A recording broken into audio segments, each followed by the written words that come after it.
নমস্কার সুপ্রিয় দর্শকবৃন্দ।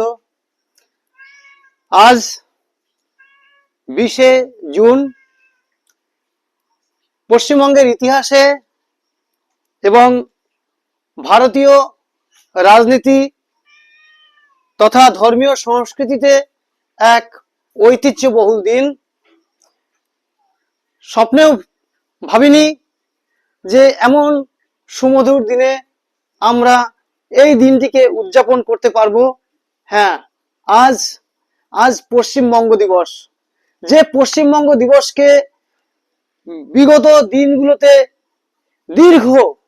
দীর্ঘ এতগুলো দশক স্বাধীনতার পরবর্তী সময় থেকে আমাদেরকে বুঝতে দেওয়া হয়নি, জানতে দেওয়া হয়নি। ছোট ছোট শিশুদেরকে জিজ্ঞেস করলে বলতেই পারে না কি পশ্চিমবঙ্গ দিবস।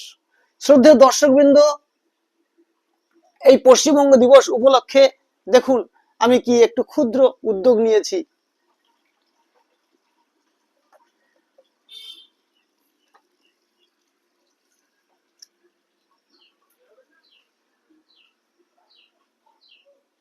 পড়ুন কি লেখা আছে।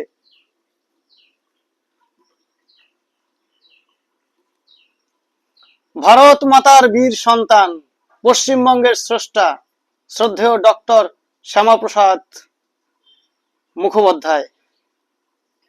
প্রণাম। আমি এই ছবিটি নিয়ে এসেছি আমার একদা অঞ্চলের যে যুব সমাজ, তারা একত্রে বসে আলোচনা করে, কথোপকথন হয়। তাদের মধ্যে শ্যামাপ্রসাদ মুখোপাধ্যায়ের মতাদর্শ আরো বেশি করে ফুটে উঠুক, প্রকাশ পাক, নতুন প্রজন্ম জানুক শ্যামাপ্রসাদ মুখার্জি কে ছিলেন। আমাদের পশ্চিমবঙ্গের যদি কোনো আলাদা করে পশ্চিমবঙ্গের যদি কোনো জনক থেকে থাকেন, শ্যামাপ্রসাদ মুখোপাধ্যায়। অত্যন্ত দুর্ভাগ্য এবং হতাশার বিষয় যে শ্যামাপ্রসাদ মুখার্জিকে মানুষ সেইভাবে জানেন না, চেনেন না। হ্যাঁ জানেন, কিন্তু যতটা প্রয়োজন, যতটা জানার কথা ছিল, ততটা কিন্তু জানতে দেয়া হয়নি। শ্যামাপ্রসাদ মুখোপাধ্যায়ের মৃত্যুর রহস্য, কি কারণে মৃত্যু হয়েছিল। আমি মনে করি শ্যামাপ্রসাদ মুখোপাধ্যায়ের মৃত্যুর ঘটনার তদন্ত করা উচিত পুনরায়। খুব ভালো থাকবেন। আজ অত্যন্ত গর্বের দিন আমাদের। ছোট ছোট ছেলে মেয়েদেরকে নিয়ে, বাড়ির সকলকে নিয়ে আপনারা আপনাদের মতো করে সবাই আজ পশ্চিমবঙ্গ দিবস পালন করুন। বিগত দিনের সরকার কোনোদিন আমাদেরকে এই স্বাধীনতা দেয়নি, আমাদেরকে জানতে দেয়নি, আমাদেরকে বুঝতে দেয়নি যে কোন মানুষটার থাকার ফলে, কোন মানুষটার পদক্ষেপের ফলে আমরা মাকে মা বলে ডাকতে পারছি, আমরা বাবাকে বাবা বলে ডাকতে পারছি, আমরা পুজো অর্চনা করতে পারছি, আমরা আমাদের সংস্কৃতি বজায় রাখতে পারছি। নয়তো এই চিত্র হয়তো একেবারেই বদলে যেত। হ্যাঁ, ছোট ছোট ভাই বোনেরা, শিশুরা, তোমরা জেনে রাখো, শুনে রাখো, আমাদের উপরে একটা চূড়ান্ত বিপর্যয় নেমে এসেছিল যখন তিনি একদম কনফার্ম বুঝতে পেরেছিলেন যে এই হিন্দু জনজাতিকে বাঁচাতে হবে, ভারতের মধ্যে রাখতে হবে। তখন তিনি একটা নকশা তৈরি করে আমাদের এই পশ্চিমবঙ্গ, এই কলকাতা শহরকে ভারতের মধ্যে রেখেছিলেন। নইলে কিন্তু আমরা আজ বাংলাদেশ অর্থাৎ পূর্ব পাকিস্তানের অংশের নাগরিক হয়ে যেতাম, আমরা নিজেদেরকে ভারতবাসী বলে দাবি করতে পারতাম না।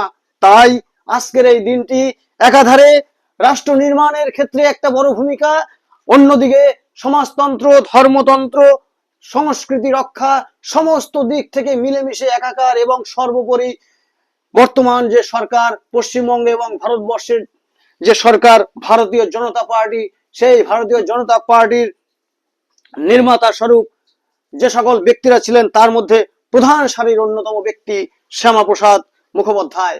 তাই শ্যামাপ্রসাদ মুখোপাধ্যায়কে বাদ দিলে পশ্চিমবঙ্গ একেবারেই শূন্য।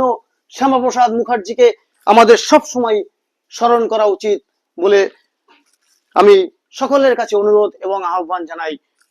খুব ভালো থাকবেন। আসুন আমরা সকলে মিলে পশ্চিমবঙ্গ দিবস পালন করি। জয় হিন্দ, বন্দে মাতরম, জয় ভারত, জয় পশ্চিমবঙ্গ, জয় পশ্চিমবঙ্গ, জয় শ্যামাপ্রসাদ মুখোপাধ্যায়ের জয়, জয় হিন্দু সনাতনী ধর্মাবলম্বী মানুষের জয়। আর একটা কথা হচ্ছে, আপনারা একেবারেই সব সময়ের জন্য এই মনোভাব স্বতন্ত্র রাখুন, অটুট রাখুন। আমরা হিন্দুরা সব সময় দেখেছি একেবারে শেষ পর্যায়ে গিয়ে যখন আর কোনো রাস্তা না থাকে তখন আমরা পথ খুঁজি। শ্যামাপ্রসাদ মুখার্জি কিন্তু তা করেননি। শ্যামাপ্রসাদ মুখার্জি বুঝতে পেরে গেছিলেন যে আগামী দিনে খুব খারাপ পরিস্থিতি আসছে, তাই কিন্তু তখনই কিন্তু তিনি পদক্ষেপ নিয়েছিলেন। শতকোটি প্রণাম জানিয়ে বক্তব্য এখানেই শেষ করছি। ধন্যবাদ, খুব ভালো থাকবেন। শ্যামাপ্রসাদ মুখার্জিকে আরো জানুন, আরো পড়ুন, বাচ্চা কাচ্চার মধ্যে ছড়িয়ে দিন। ধন্যবাদ।